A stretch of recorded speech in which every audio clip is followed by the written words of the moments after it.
Hello everyone, this is Cameron Goldfinger. Today I shall be presenting my project for my food culture class at San Jose State University.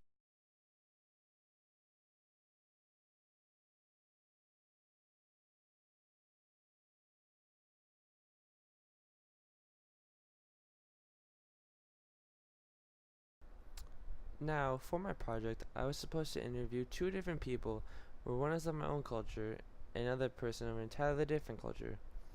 For my presentation, I have chosen my mom and shall examine her Cuban heritage, and I have chosen my friend and boss Rita and will examine her Salvadorian heritage. The list of questions I was supposed to ask consisted of things such as food eating habits, what makes a meal, where food is usually eaten, what major holidays your family celebrates, and things along those lines. First off, I'll start with my boss Rita and examine her Salvadorian heritage. Just a quick background on Rita. Both of Rita's parents immigrated to the United States in the 80s, her dad from Mexico and her mom from El Salvador. Rita is personally not very religious, but her mom is Christian. Rita is from the lower working class, and the major holidays she celebrates are Christmas and Thanksgiving. Now, onto the food portion of the report. Rita grew up on Salvadorian and Mexican food. Some foods indicative of her culture is pupusas, which is basically the national dish of El Salvador, and tamales. After doing some research online, it said that a pupasa is basically a corn tortilla, usually blended with things such as cheese, variety of meats, beans, and many other ingredients. Now for tamales, I want to share a quote that Rita gave me. She says that, and start quote, "My mom only made tamales for a special occasion like Christmas or Thanksgiving." Also, Salvadorian tamales are way better than Mexican tamales because they are wrapped in banana leaves instead of corn husks and are way more moist and delicious. End quote. Growing up as a kid, it sounded as if Rita lived a pretty traditional childhood. At her house, she says that she grew up on traditional Hispanic food.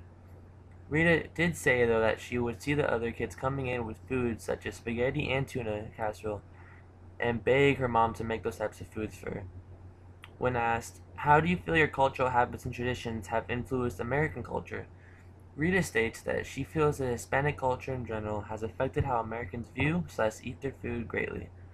She says just take a drive down a couple blocks one way, and you are sure to see some sort of Hispanic restaurant. She then goes on to state, and why not? My culture's food is bomb and delicious, and they deserve to be jealous.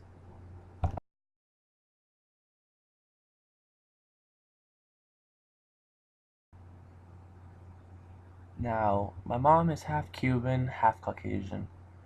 Her mother immigrated here from Cuba, but her dad's family has been here since the 1700s. She is Catholic, middle class, and celebrates all the regular American holidays. Her family, including myself, usually eats dinner in front of the television. One major food item indicative of Cuba is plantains, which is basically just unripe banana. Plantains can be made into many different things. One of my mom's favorite dishes, for example, is tostones, which is basically just fried banana. For my mom, when she was a kid growing up, she was very good at speaking and understanding Spanish, as well as her mom immersing her in Cuban cuisine. As a child, she says she remembers there was always dancing and singing throughout the house. But as the years went by, and especially when she moved out of the house, she started losing touch with her heritage.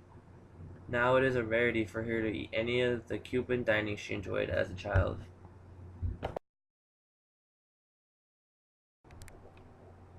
One quote from my mom is, "I see it growing today, but not locally.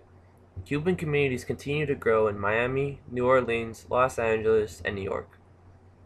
I read more and more books by Cuban and Cuban Americans, see more artwork in galleries and museums, see more Cubans actors in American films and TV shows.